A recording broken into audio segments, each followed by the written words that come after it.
Forget what you think you know about AI in 2025. Today on the Deep Dive, we're uncovering some, perhaps the most unknown uses of AI this year. Yeah, things that go way beyond the usual chatbot chats or, image creation. And some of these uses, they might just surprise you. They involve both potential upsides and, frankly, some significant risks. Exactly. We're venturing into some truly cutting-edge stuff today. Our guideposts are the International AI Safety Report 2025 from gov.uk, and also a look at robotics from Live Sciences coverage of CES 2025. Okay, so the report talks a lot about general-purpose AI. That's the core idea, isn't it? What makes it different? Well, think of it like this. It's AI that's not just a one-trick pony.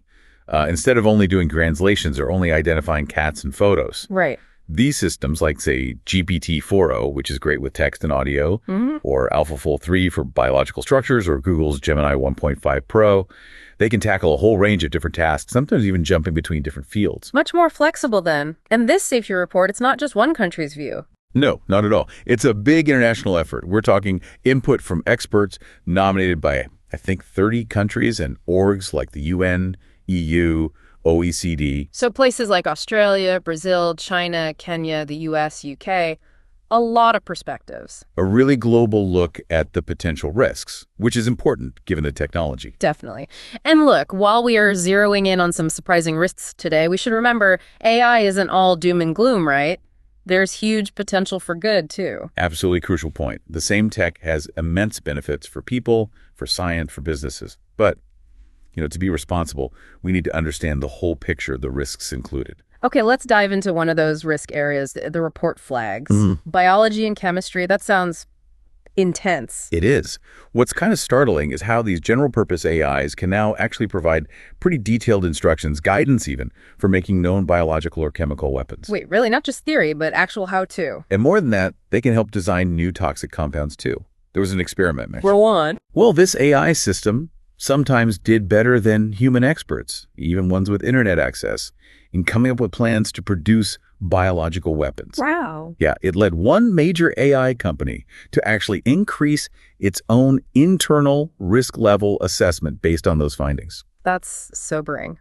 But surely actually making these things in the real world still takes a lot more than just AI instructions. You need labs, skills. Oh, absolutely. You're right. It still requires significant resources, expertise, equipment. No question. Okay. But the point is, the AI lowers the information barrier. It makes that complex knowledge more accessible, potentially to people who might already have some of those other resources. Ah, right. It's that classic dual-use dilemma again. The AI that helps discover life-saving drugs Could potentially be tweaked or misused to design harmful substances. And it's tough because the data needed for good stuff like drug discovery overlaps so much with potentially risky information. Making safeguards really hard to implement. Especially when there's also this big push in the research world to release models openly. It's a real tension. Okay, that's one area. What about these autonomous agents the report mentions? What are they? Think of them as general-purpose AI, but with an extra software layer wrapped around them, scaffolding, they call it. Scaffolding? Yeah, it basically lets the AI make its own plans, carry out complex tasks, interact with software, browse the web, all with much less direct human control, more autonomy. So not just answering my questions, but actually doing stuff online or on a computer by itself. Exactly. Yeah. Things like controlling software, assisting with research, writing code, maybe even conducting cyber attacks or controlling physical robots. Controlling robots. Okay, that clicks with the CES coverage in Live Science. Maybe the robots themselves weren't unknown, but the AI driving them becoming more autonomous. That's the key trend. Precisely. The robots are the physical manifestation, but the progress in AI agents giving them that independence is what's really accelerating. Is it working well? Can these agents really do complex things yet? They're getting there. The report mentions a study where current agents performed about as well as humans who only had 30 minutes for each task, across like 77 different tasks. They handled low to medium complexity stuff pretty well now. But struggle with longer, more complex chains of action. For now, yes.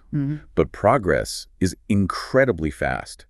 New agent designs are popping up constantly, and they're making big leaps on benchmarks, like SWE Bench for software engineering tasks, finding and fixing bugs. So AI isn't just thinking anymore, it's starting to act more independently.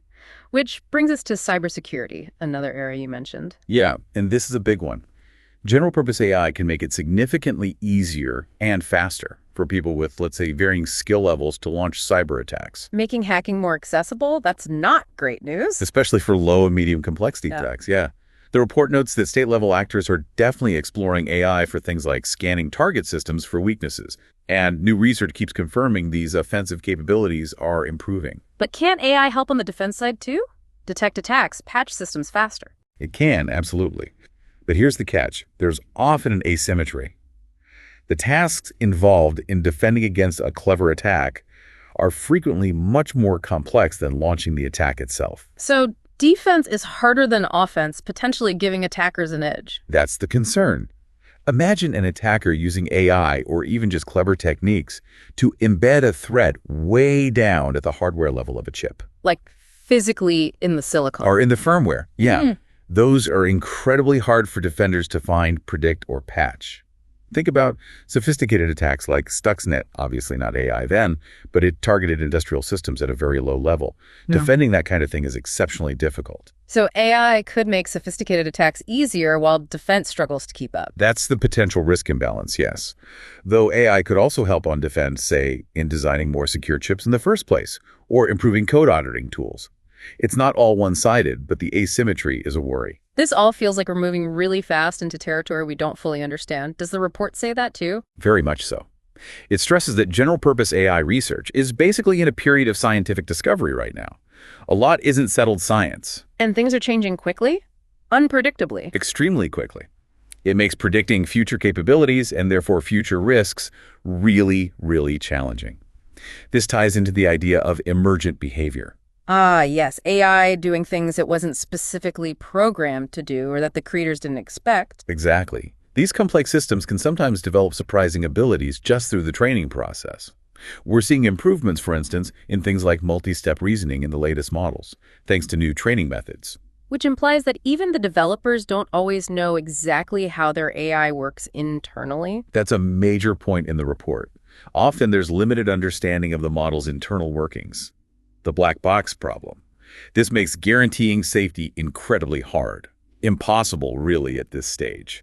And efforts to train out bad behaviors don't always stick. Correct. The report mentions the persistence of harmful behaviors, sometimes even unintended goal-seeking actions, even after trying hard to remove them through safety training. So we can't fully trust the safety checks. Well, there's what they call an evaluation gap.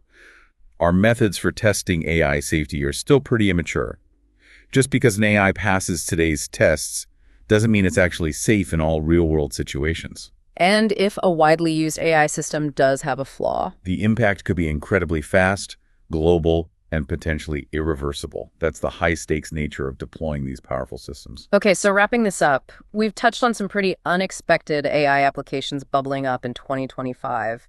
Its potential role in bio and chemical weapon info. The rise of these more autonomous AI agents that can act independently. And this tricky imbalance it creates in cybersecurity, potentially favoring attackers, it's definitely moved beyond simple Q&A bots. It really has. And it just highlights how crucial it is to keep researching, keep trying to understand these technologies as they evolve so quickly. It certainly leaves you with a lot to think about.